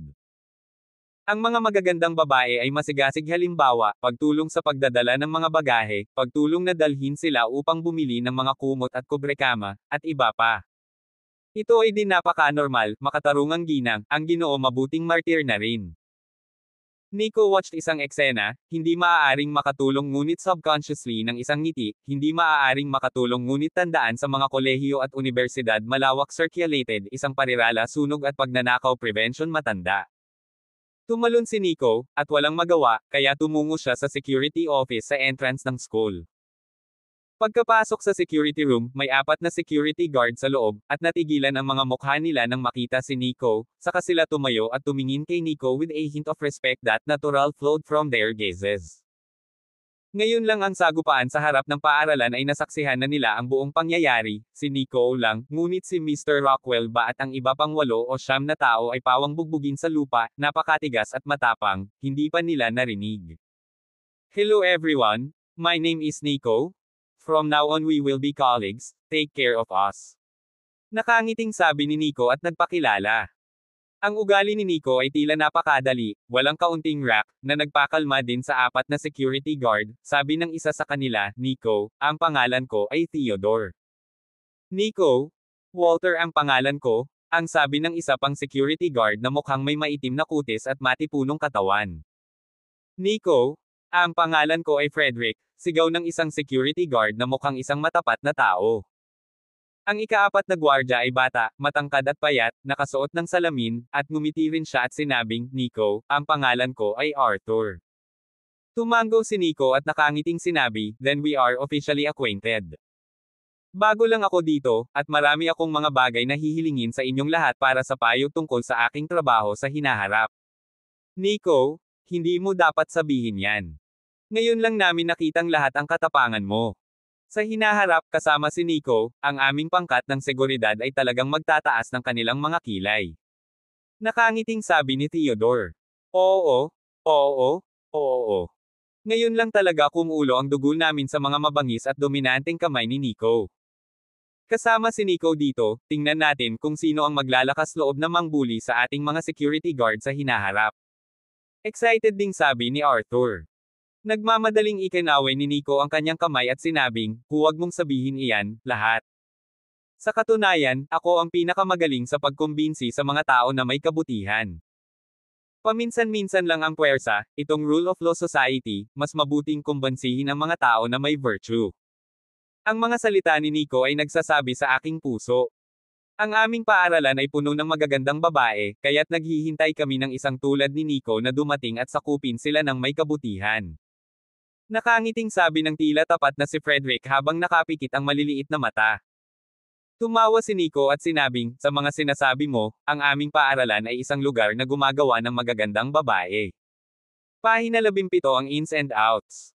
Sa sandaling banggitin ni Nico ang paksang ito, ang ilang mga security guard na ito ay agad na nagmukhang pipi at nasa sabik, at maliwanag na ang bawat isa sa kanila ay karaniwang kabilang sa uri ng alinsangan. Lumibot ang maliliit na mata ni Frederick at sinabing, Nico, hindi mo alam, sikat ang ganda ng school natin sa lahat ng major universities. Taon-taon ng Major University School Beauty Queen Evaluation, ang paaralan natin ang maaaring unang kumuha. Malalim si Frederick sa lugar na ito, para pag-usapan ang mga magagandang babae sa ating paaralan, maaaring mag-post si Frederick para sa iyo ng 3 araw at 3 gabi. Nakangiting sabi ni Walter. Ngumiti si Nico at sinabing, dahil ang paaralan natin ay puno ng magagandang babae, hindi ba kayo matutuwa? Ang pangunahing negosyo ng kumpanya ay ang magbigay ng malawak na hanay ng mga produkto at serbisyo sa publiko. Ibinuko ni Frederick ang kanyang bibig at nagpatuloy sa pagsasabing, pero Nico, iba ka. Nico, napakagwapo mo at kahanga-hanga, pambihira ang aura mo. Nakasuot sa katawan ni Nico ang mga security uniform ng kumpanya at gwapo sa bagong taas. Kaya sa lakas ni Nico, sa school natin iyong mga tinaguriang school beauty queen, siguradong makakatakas ang isa sa mga hawak ni Nico. Hindi mahirap takasan ang Five Fingers Mountain ni Nico. Hindi napigilan ni Nico ang tumawa at sinabing, Frederick, ang iyong puweten ay tinapik-tapik na rin ng bagong taas. Ha ha ha ha. Humagalpak ng tawa sina Theodore, Walter, Arthur at ang iba pa. Nico, I think totoo rin yung sinabi ni Frederick. Hindi mo nakita ang kahangahangang momentum na mayroon ka sa pasukan sa paaralan, kung gaano aming mga batang babae ang starry-eyed at humihingi ng contact information ni Nico. Sabi ni Theodore. Nagmamadaling sinabi ni Nico, mga kapatid, ang mga lalaki ay kailangang maging ambisyoso, hindi maaaring magpakasawa sa personal na damdamin ng mga bata. Mas mabuting gawin muna ang gawaing panseguridad. At saka, lagi akong nakahubad sa kama habang naghihintay ng magandang babae na magkusa na umakyat, ang gustong kumuha ng pain. Ha ha ha ha. Frederick, Theodore, Walter, Arthur, lahat sila ay hindi napigil ang tumawa at magsimula. Sa sandaling ito, naramdaman nila na si Nico ay isang napaka-interesante na tao, madaling lapitan, at walang pakiramdam ng kalawang at distansya sa kanila. Noong una ay inakala nilang lahat na sa makapangyarihang katawan ni Nico, wala siyang pakialam na makasama sila, ngunit ngayon ay tila labis ang kanilang pag-aalala. Nico, kung saan? Ang seguridad sa aming paaralan ay hindi isang magandang trabaho. Bumantong hininga si Walter at sinabing. Ano ang sinasabi nito? Tumingin si Nico kay Walter at nagtanong. Nagpatuloy si Walter, ang aming mga mag-aaral sa paaralan ay maaaring halos hatiin sa 2 kategorya. Ang unang kategorya ay ang pagmamalaki ng langit, sila ay may tunay na talento para makapasok sa pagsusulit. Ang pangalawang kategorya ay ang pangalawang henerasyon ng mga opisyal, ang pangalawang henerasyon ng mayaman, ang mga mayaman at makapangyarihang young master at binibini na ito ay hindi magugulo, hindi nila tayo ilalagay sa mata ng seguridad. May posibilidad silang hindi sumunod sa mga alituntunin, kung minsan ay lumalabag sila sa mga patakaran, kung aakyat ka para hikayatin na huminto, baka isang araw ay mawawala ang mga braso at binti. Isa pa, may ilang power group sa school namin, itong mga power group sa school na ito ay ang school bully level, not to mention kaming mga security guard, kahit ang mga salita ng principal sa harap ng mga power group na ito ay hindi maganda. Tumango si Nico, at pagkatapos makipag-usap kay Walter at sa mga security guard, nagkaroon siya ng ideya sa komplikadong pattern ng puwersa sa Oxford University. Ito ay medyo normal. Huwag isipin na ang campus ay isang ivory tower ng mundo, ngunit ito ay talagang isang mini society. Kung saan may mga tao, may mga ilog at lawa, at kung saan may mga ilog at lawa, magkakaroon ng alitan. Tanging si Nico lamang ang nakinig sa mga ito, ang puso ay hindi gaanong iniisip, ngunit wala ring pakialam kahit kaunti. Bilang isang Dragon Emperor, nakipaglaban siya sa larangan ng digmaan sa loob ng maraming taon at nakaranas ng hindi mabilang na pagbibinyag ng dugo at apoy, at nakamit ang kanyang sariling pangalan na, Lord Magnus, sa ilalim ng malamig na dugo na pagpatay. Siyempre, hindi siya masungit, gawin mo lang ang trabaho mo.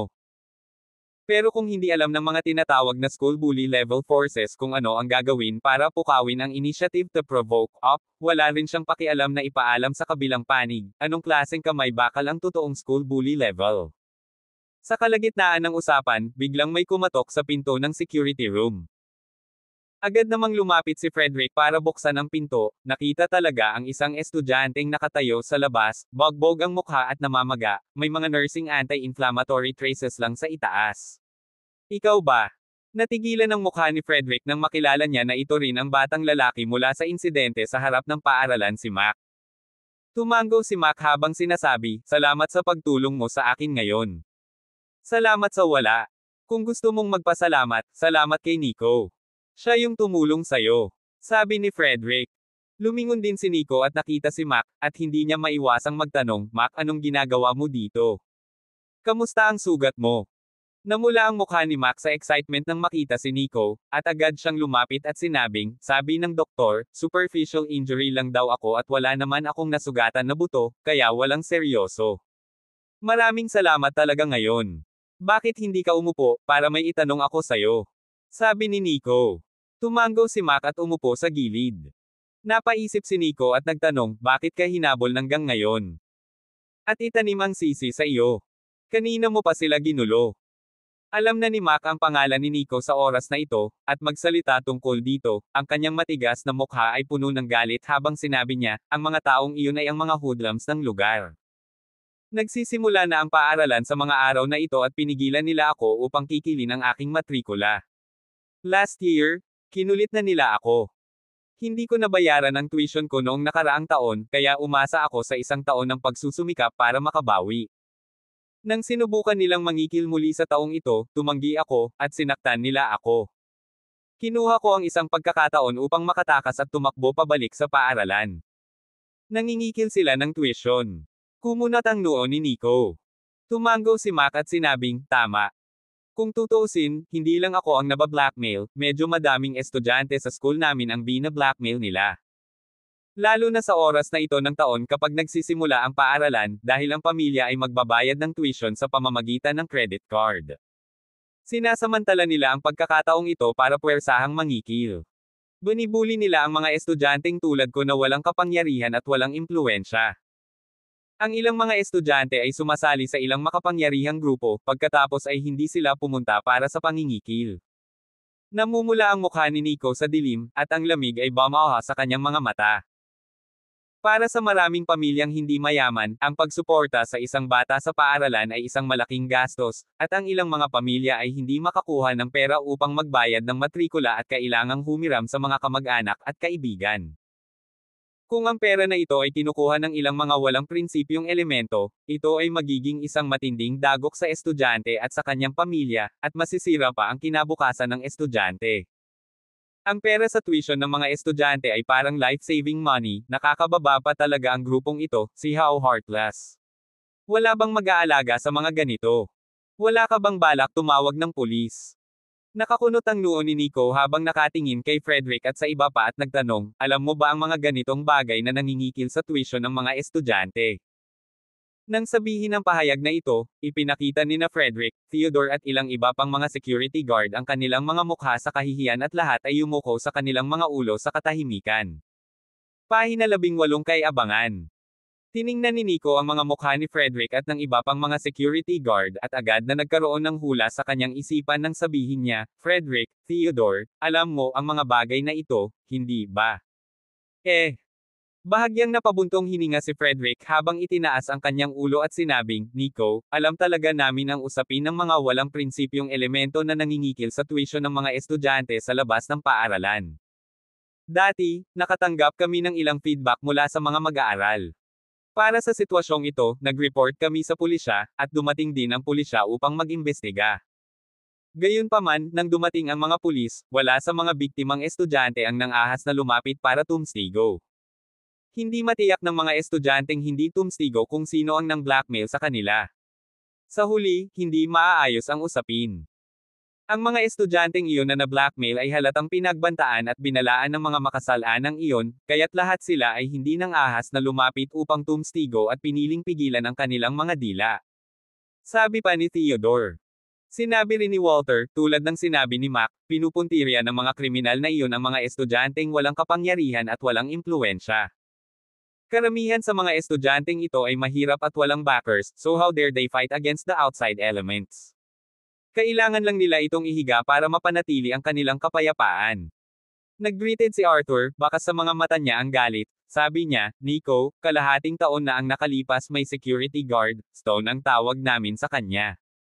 Bato ay uhaw sa dugo, minsan din nakatagpo ang estudyanteng ito ay na-blackmail sitwasyon. Sa oras na iyon si Stone lang ang naka-duty, natanggap niya ang sitwasyong ito, agad siyang sumugod palabas at hinarap ang mga hindi masupal na elementong iyon.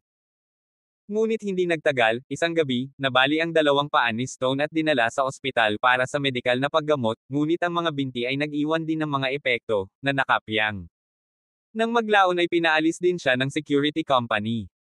Nico, sa totoo lang, tuwing naririnig namin na ang isang estudyante ay bina-blackmail, kami ay matuwid na nagagalit. Bilang mga security guard, nais din naming protektahan ang bawat estudyante sa paaralan. Ngunit iilan lamang kami, at wala kaming anumang background, ngunit ang kabilang panig ay isang malakas na puwersa. Kaya minsan wala talaga tayong magagawa. Pero hanggat may mga estudyanteng nakakaharap ng ganoong sitwasyon, hindi tayo atras, tatayo din tayo. Sabi ni Theodore. Tumango si Nico, pamwesto sa pwesto niya at nag-isip, naiintindihan niya ang mood ng mga security guard na ito. Ang mga bawal na iyon sa labas ng paaralan ay mga gang ng puwersang nakabaon sa lugar, at dapat ay mayroon din silang mas malakas na puwersa sa likod nila. Si Frederick at ang iba ay mga ordinaryong security guard lang, ano ang magagawa nila para labanan ang mga power team na ito? Ngunit ang katotohanan na ang mga power gang na iyon ay nag-aabot ng kanilang mga makamandag na kamay sa mga estudyante sa paaralan ay isang bagay na hindi talaga kayang tiisin ni Nico. Alam mo ba kung ano ang tawag sa puwersang iyon? Tanong ni Nico. Walter agad silang umiling at sinabing, hindi ko pa talaga alam kung ano ang tawag sa puwersang ito. Ang alam ko lang ay ilang taon na silang nakabaon sa lugar na ito. Tumango si Nico. Hindi na siya nagsalita pa, nilingan niya si Mac at sinabing, Mac, bumalik ka na sa dormitoryo mo at magpahinga ka muna. Kapag nakatagpo ka ulit ng ganito sa hinaharap, maaari kang lumapit sa akin. Tumango si Mac, medyo nagtagal, pero sa wakas ay wala na, nagpasalamat ulit siya kay Nico at sa iba pang security guard, at saka umalis. Kung wala ka sa posisyon mo, wala kang balak gawin ang trabaho mo. Kung si Nico ay hindi dumating sa Oxford University bilang isang security guard, hindi niya malalaman ang tungkol sa pangingikil ng mga estudyante mula sa labas ng universidad, at hindi siya magkakaroon ng pagkakataong gumawa ng anuman tungkol dito. Ngayon, bilang isang security guard sa Oxford University, alam na niya ang sitwasyon, at sa kanyang karakter, hinding-hindi siya uupo at walang gagawin. Gaya nga ng sabi niya, protective person siya. Sa simula, sa Dragon Shade, na naglalakas loob na saktan ang mga kapatid ng Dragon Shade, tiyak na manindigan siya para sa hustisya, pinamunuan niya ang mga mandirigma na hindi hahayaang manginsulto at manakit ang iba. Ngayon ay nagsisilbi siyang security guard sa Oxford University, at sa mismong katangian ng kanyang trabaho, ang pagprotekta sa mga estudyante ng paaralan ay sarili nitong tungkulin. Kaya naman, hindi niya sisikapin na iwasan ang isyong ito, at nais niyang makamit ang hustisya para sa mga hamak na estudyanteng inuusig o malapit ng yusagan. Wala nang mas mahusay na paraan kaysa lipulin ang mga puwersa ng kawalan ng batas na nakabaon sa labas ng campus. Ito ay hindi rin nagmamadali, kailangan ni Nico ng kaunting oras upang malaman ang ilalim ng puwersang ito at iba pa. Habang nag-iisip sila, biglang may nag-ingay sa pasukan ng paaralan, na narinig ni Frederick at ng iba pa sa loob ng security room, at agad na tumayo ang ilan sa kanila at nagsabing, anong nangyayari sa labas? Lumabas ka at tingnan mo. Nag-walkout sina Frederick, Theodore, Walter at ang iba pa at nakita nila ang isang Volkswagen SUV na nakaparada sa entrance ng school. Apat na estudyante ang lumabas sa SUV at bitbit ang isang roll ng red carpet, na inihahanda na igulong patungo sa paaralan mula sa pasukan. Ang mga security guard sa pasukan ng paaralan ay mukhang medyo nalilito matapos makita ang sitwasyong ito, ang ilan sa kanila ay umakyat upang konsultahin ang sitwasyon, ngunit ang isa sa mga batang lalaki ay malamig na nagsabi, huwag kang makialam sa bagay na ito. Buksan ang rehas. Kailangan pa nating i-roll out ang red carpet. Mga mag-aaral, schedule ba ng event ng school ang pag-roll out ninyo sa red carpet? O para sa isang bagay?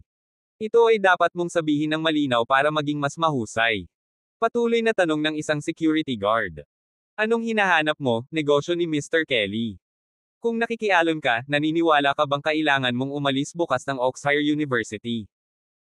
Isang matangkad at matipunong batang lalaki ang tumango at nagsabing, buksan mo ang rehas, kung masisira mo ang negosyo ni Mr. Kelly, alam mo ang mangyayari.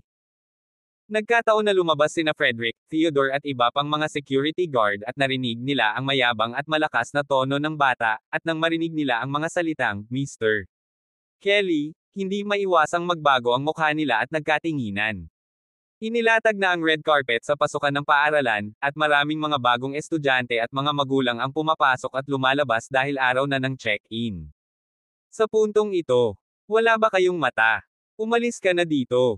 Ito ba ay red carpet para sa iyo na lockeran? Umalis ka sa daan. Ikaw ang nagsasalita. Ano ang tinitingnan mo? Gusto mo pa bang tumambay sa school in the future? Roll roll roll? Pumunta ka sa kabilang side, ang red carpet ground, hindi ikaw ang may karapatang maglakad, kung matapakan mo ang marumi, ikaw lang ang tatanungin. Lumalabas na napakaraming estudyante at magulang ang pumapasok sa campus, at may mga estudyanteng hindi sinasadyang lumakad sa red carpet, at ang mga estudyanteng ito ay sobrang brutal, sumugod sa mga estudyanteng ito para itaboy sila, hindi sila hinayaang makalapit sa pula. Simento ng carpet.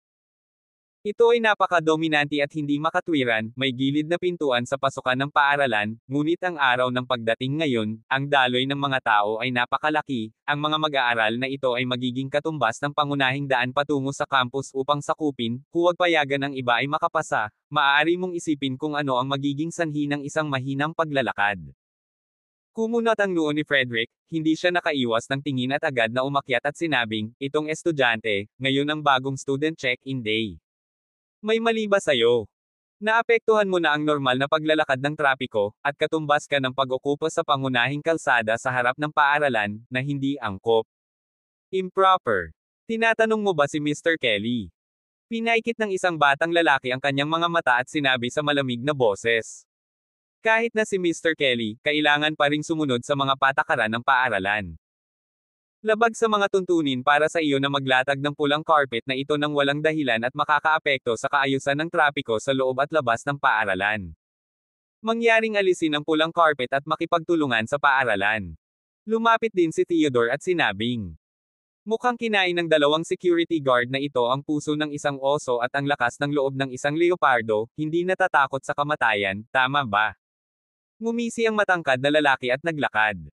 Itong estudyanteng ito, sa 2 araw na ito, maraming lumalabas-pasok sa check-in ng mga bagong estudyante. Ito ay talagang nakakagambala sa normal na kaayusan. Maaari ka bang magulat kay Mr. Kelly at hilingin sa kanya na gumawa ng ilang mga tutuluyan? Lumapit si Walter at sinabi sa kaaya-ayang paraan. Mga tirahan. Sino kayong mga bantay? Sino ka para humingi ng tirahan kay Mr. Kelly? Lumayo kayo sa paraan ni Mr. Kelly kung hindi ay makaalis kayong lahat sa Oxhire. Marahas na sumigaw ang matangkad at payat na batang lalaki habang dumiretso ito at marahas na itinulak ang kanyang mga kamay kay Frederick, Theodore at ilan sa kanila. Ang bata ay matangkad at makapangyarihan, at sa pagtulak na ito, si Frederick at ang iba pa ay nahuli at natisod pa atras, halos bumagsak sa lupa. Si Frederick, Theodore at iba pa ay nakatayong matatag at ang kanilang mga mukha ay namula sa galit, ngunit hindi sila naglakas loob na magsalita. Dahil alam nilang ang mga estudyanteng ito ang sumusunod kay Mr. Kelly, ang pag-offend sa kanila ay kapareho ng pag-offend kay Mr. Kelly. Mr. Kelly na isa sa mga karakter sa antas ng mapang-api sa paaralan ng Oxford University, mayaman at makapangyarihan, na dumating malaki, sa kanilang katayuan ay talagang hindi kayang gulusa. Saan galing ang bastos? Ipinanganak ka na may ina pero hindi pinalaki ng ama, tama ba? Nagbibiro ka yata. Malamig, umalangaw-ngaw ang isang walang malasakit na boses, parang kulog, na direktang tumuturo sa mga bastos at mayabang na estudyante. Pahina 19 na isang hakbang isang sampal. Ang walang malasakit na ito ngunit nagpapakita rin ng isang maliit na tipak ng marilag na boses na nahulog, ay ang makitang lumakad si Nico. May hawak siyang sigarilyo sa kanyang bibig, medyo tamad ang kanyang ekspresyon, na para bang wala sa kanyang mga mata ang anumang bagay sa ilalim ng langit, lumulunok sa mga ulap at humihinga ng hamog, ang kanyang mga mata ay bahagyang tumagos sa mahigpit na titig sa pamamagitan ng usok upang tingnan ang ilang brush. At mga mayabang na lalaki, ang mga mata na walang pakialam na parang nakatitig sa ilang clown na nakatingin. Thirst, May mga security guard pa ba na hindi takot sa kamatayan? Sinabi ko na si Mr. Kelly ang gumagawa ng trabaho, ngunit naglakas loob pa rin na tumalon, ito ay dahil pagod ka ng mabuhay. Bakit parang medyo pamilyar ang security guard na ito? Hindi naman kasi siya bago at hindi alam ang gagawin, di ba? Ang mga batang lalaki ay nanunuya, tumingin ng masama, at tinitigan si Nico na may mapagpalang tindig. Maamo ang mukha ni Nico, pagkatapos na huminga ng usok ay hindi nagmamadaling sinabi, ako nga ang bagong seguridad, ang unang araw ng trabaho. I see you guys are very impulsive laying this red carpet still don't let others go, this school entrance is your home.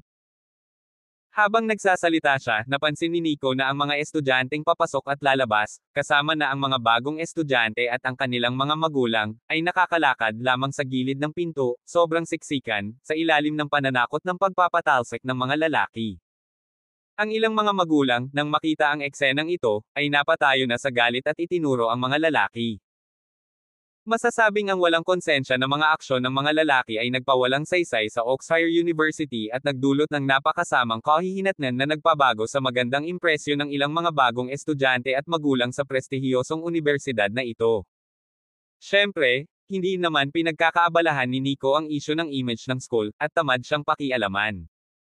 Nakita na lang niya ang mga boys na humarap kina Frederick, Theodore at ang mayabang na tono ng boses na hindi man lang inilagay sa mga security guard.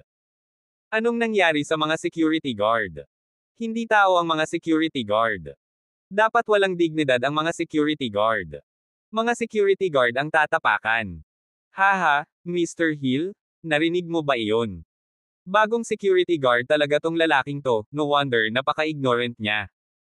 Isang batang lalaki ang ngumiti, at sinabi sa matangkad at matipunong bata. Nagmamadali ba ang bagong security guard na makakuha ng credit? Napaka-insensitive. Alisin mo ang impyerno sa aking paraan, at ito ang magliligtas sa iyong trabaho. Malamig na sabi ni Billy Hill, matangkad at matangkad, hindi lang member ng school basketball team, nag-practice din siya ng sparring kaya wala talaga siyang pakialam sa mga security guard na ito. Nagbingi-bingihan si Nico habang lumalapit kay Frederick at sa iba pa at sinabing, Frederick, medyo nakakagambala ito sa normal na kaayusan ng paaralan, di ba? Tumango si Frederick at sinabing, oo. Ngunit natatakot ako na hindi natin mapangasiwaan ang bagay na ito, mas mabuting ipaalam kay Barry na lumapit upang hawakan ito. Ang master sa likod nila ay si Mr. Kelly. Sapat na upang matiyak na naaapektuhan nila ang normal na kaayusan ng paaralan. Ngumiti ng matamlay si Nico at tinapik si Frederick at ang iba pa sa balikat, sinenyasan silang tumayo. Pagkatapos, naglakad pasulong si Nico at natural na tumapak sa bagong pulang carpet. Tumingin si Billy at ilang iba pang mga lalaki, sisubog na ang kanilang mga baga, nanlalamig ang kanilang mga mukha, at lahat sila ay tumindig sa galit, naramdaman lamang na ang pagkilos ni Nico ay malinaw na isang hubad na pagpukaw sa kanilang awtoridad. Malinaw na sabi nila, pero lumakad talaga si Nico at tumapak sa red carpet, na talagang ikinagalit ni Billy at ng iba pa, isipin mo na lang itong bagong security guard bukod sa naghahanap ng kamatayan o naghahanap ng kamatayan. Sumunod sila kay Mr. Kelly, masasabing maglilibot sila sa Oxford University, not to mention a few security guards, even the president came, in front of Mr. Kelly also have to be polite. Kaya galit na galit si Billy, kung ginawa ni Mr. Kelly ang ganitong maliit na bagay, paano ipapaliwanag kay Mr. Kelly mamaya? Sa sandaling iyon, si Billy na isang araw na hakbang ay sumugod, ang toro na mataas na kabayo na siya ay napaka-brutal, direktang inabot at itinulak si Nico, sinabi, gusto mong mamatay, tama ba? Umalis ka na dito. Isang security guard lang, pero mag-toast din ng alak para hindi kainin ng parusa, halatang pagod sa buhay. Gayunpaman, nagulat si Billy, itinulak niya ito ng malakas, ang katawan ni Nico ay matatag na parang bundok. Matapos ang sorpresa ni Billy, isang mabangis na tingin ang sumilay sa kanyang mga mata at inihagis niya ang isang mabangis na kawit patungo sa tiyan ni Nico.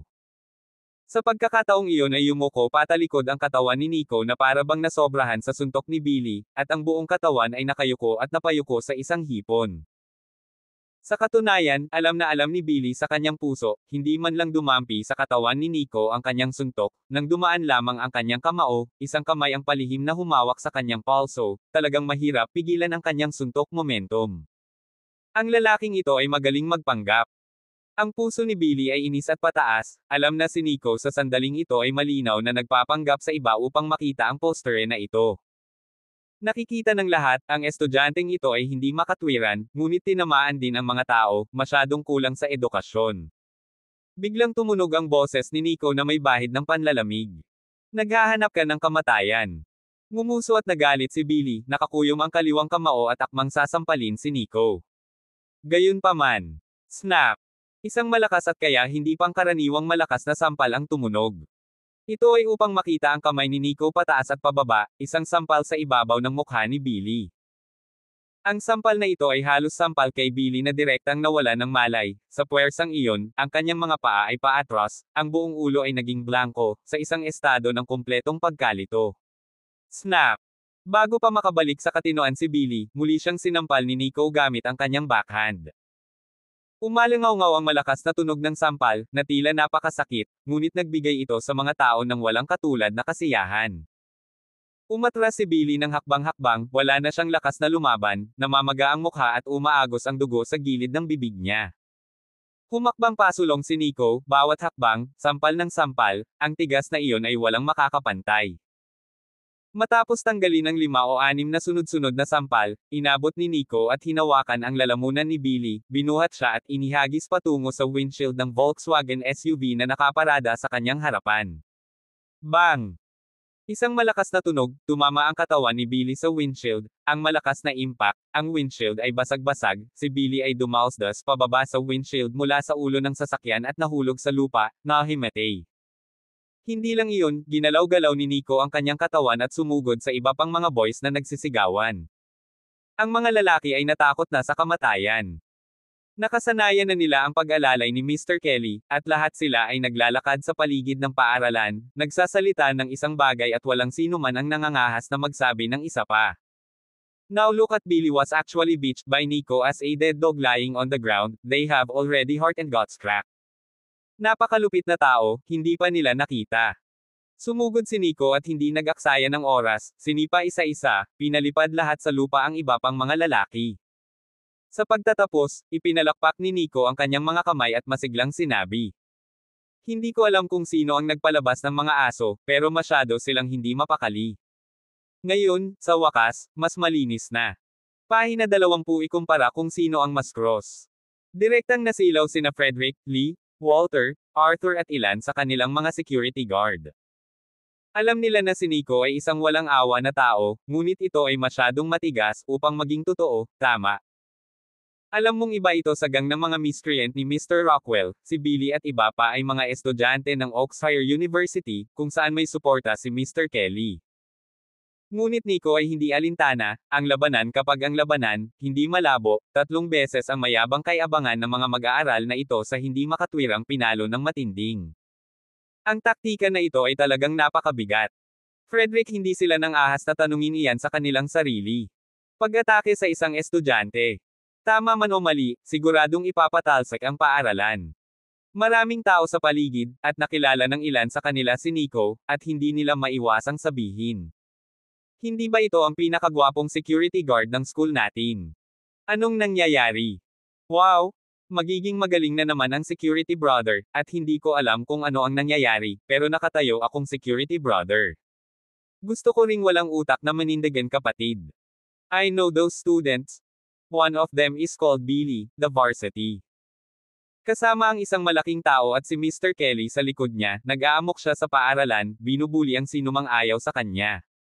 Hindi ko akalain na magkakaroon siya ng isang araw.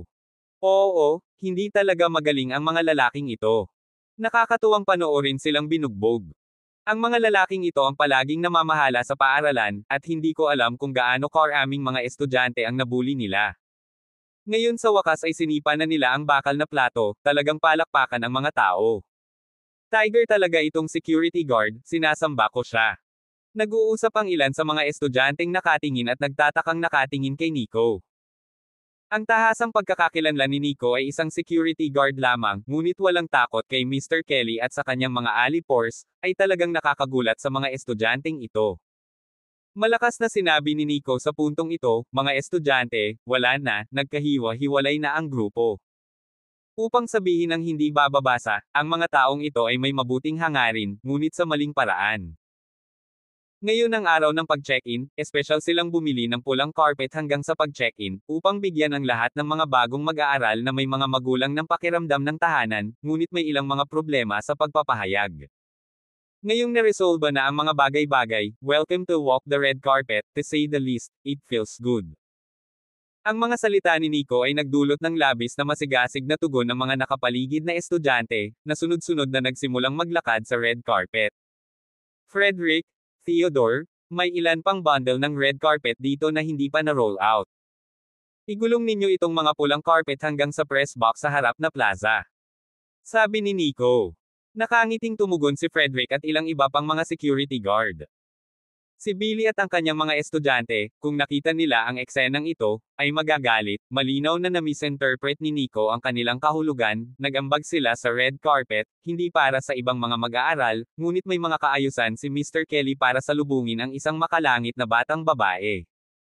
Ngayon, binugbog na sila at nag-ulo ang negosyo ni Mr. Kelly, kaya makikita mo kung gaano sila takot. Mabuti naman si Billy, nahimatay siya at walang narinig mula sa bintana. Ngunit naroon ang natitirang tatlong lalaki, na sinipan ni Nico at hindi nawala ng malay. Pinagmasdan nila ang walang katapusang daloy ng mga tao sa red carpet na iyon, at gusto nilang tumakbo ng diretso sa puso ng kamatayan.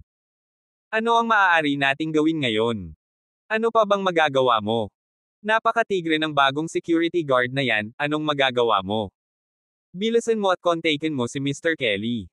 Sisihin ba tayo ni Mr. Kelly kung magulo ang lahat? Hindi mo ba nakikita na natamba kaming lahat, mas malala pa si Mr. Hill, wala siyang malay, hindi kami masisisi ni Mr. Kelly, kundi ang security guard na iyon na hindi alam ang kanyang ginagawa. Oo, makipag-ugnayan ka agad kay Mr. Kelly at sabihin sa kanya ang tungkol dito. Palihim na nagbubulungan ang tatlong batang ito habang palihim na nilalabas ang kanilang mga cellphone para tumawag.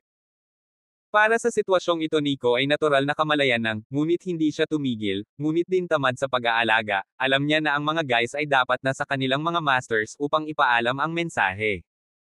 Nais din niyang makita kung ang Panginoon ng mga taong ito, ang tinatawag na Mr. Kelly, ay may 3 ulo at 6 na braso at talagang napaka-cross. Nagsasalita ng cross. Oh, estudyante lang, gusto mo bang makipagkompetensya sa akin para makita kung sino ang mas nangingibabaw? Meron talagang ganyan, tapos inaabangan ni Nico.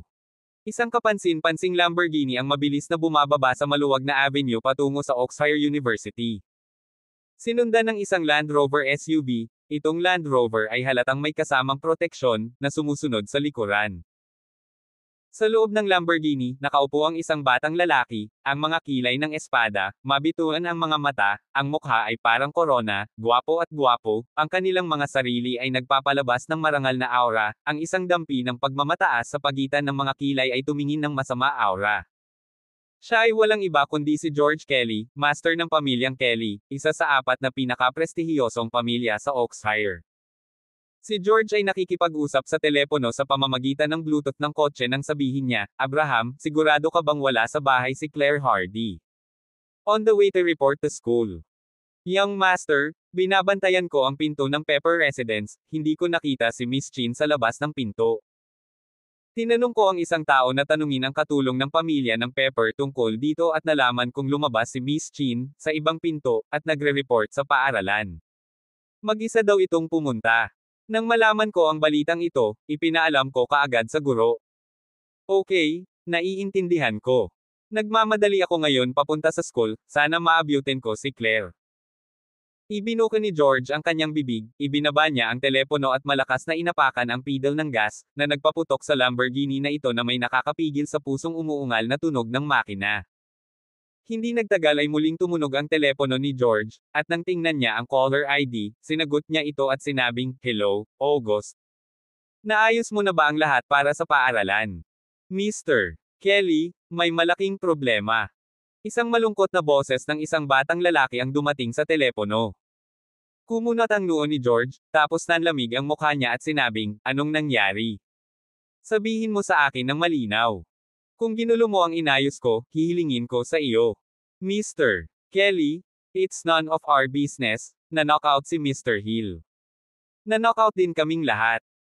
Isang bagong security guard ang dumating sa paaralan, at sinabi naming lahat na ito ay isang bagay na gustong ayusin ni Mr. Kelly, ngunit hindi siya pumayag, at binugbog niya kami. Ano? Paano kaya nagkaroon ng ganoong bagay? Damn it! Sabihin mo sa akin kung ano ang nangyari ng mas malinaw.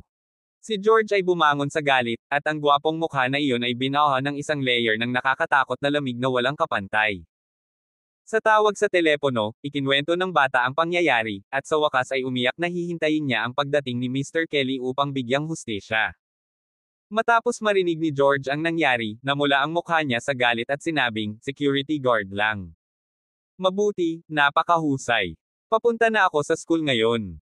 Security guard lang, how dare he to be so arrogant and domineering and ruin my good deed. Hindi na ako makapaghintay na makatagpo ng ganoong security guard. Pinaharurot muli ni George ang sasakyan at pinaharurot ito patungo sa direksyon ng Oxford University.